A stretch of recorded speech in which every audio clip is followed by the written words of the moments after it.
Comment faire pour donner notre point de vue lorsque quelqu'un a fait ou dit quelque chose qui nous dérange ou qui se comporte autrement que nous le voudrions? À qui ça n'est pas arrivé d'avoir eu un jour tort d'avoir raison? Avoir eu tort d'avoir raison, c'est lorsque l'on intervient vis-à-vis de l'autre à juste titre, souvent pour lui rendre service, et le boomerang nous revient en pleine face.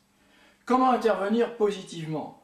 En faisant en sorte que notre interlocuteur, au minimum, accepte de nous écouter et mieux encore, ait envie de changer sa façon de faire.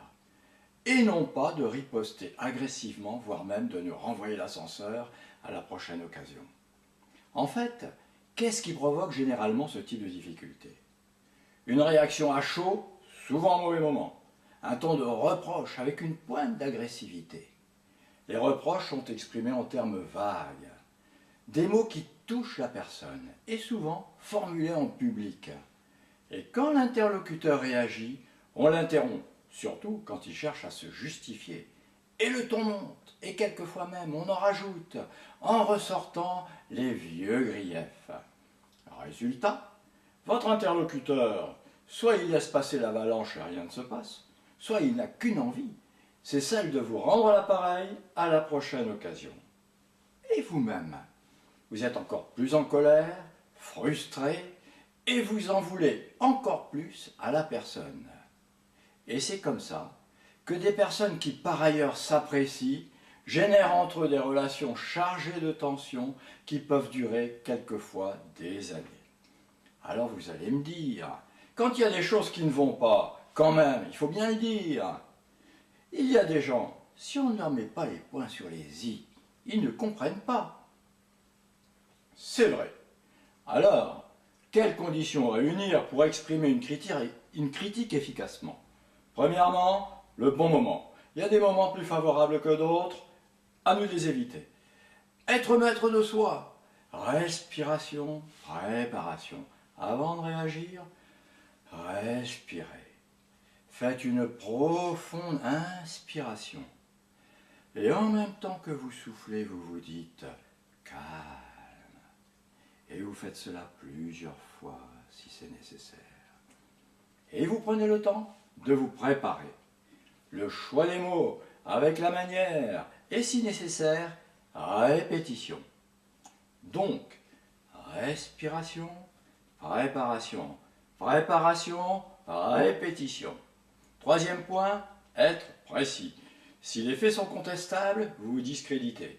Et si les faits sont précis, la personne sait pourquoi vous intervenez et elle trouvera plus facilement des moyens pour corriger le tir.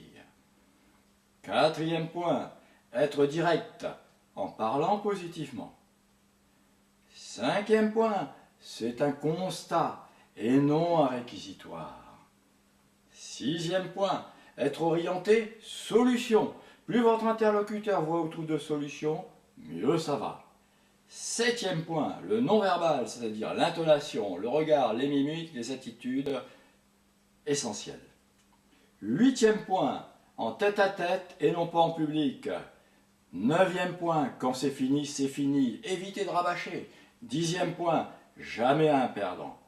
Quelqu'un de démoralisé, qui manque de confiance en soi, dans ce cas, il faut faire autrement. Quelques exemples. Plutôt que dire « cette cravate ne va pas du tout avec ce costume », une cravate de telle couleur irait mieux. C'est beaucoup trop long. J'ai besoin de cela pour telle heure, ou il vous reste 10 minutes. Je suis toujours prévenu au dernier moment. Quand il y a un imprévu, dites-le moi tout de suite. Je n'ai pas l'intention d'avoir à payer pour vos erreurs. J'attends de vous des solutions. C'est pas compliqué avec vous, c'est toujours impossible. Ce serait mieux qu'avant de dire que c'est impossible, vous cherchiez d'abord des moyens. Vous accusez sans savoir. Prenez le temps de vérifier avant d'affirmer. Ou alors, sur quoi vous vous basez pour affirmer cela? Ta chambre est un vrai capharnaüm.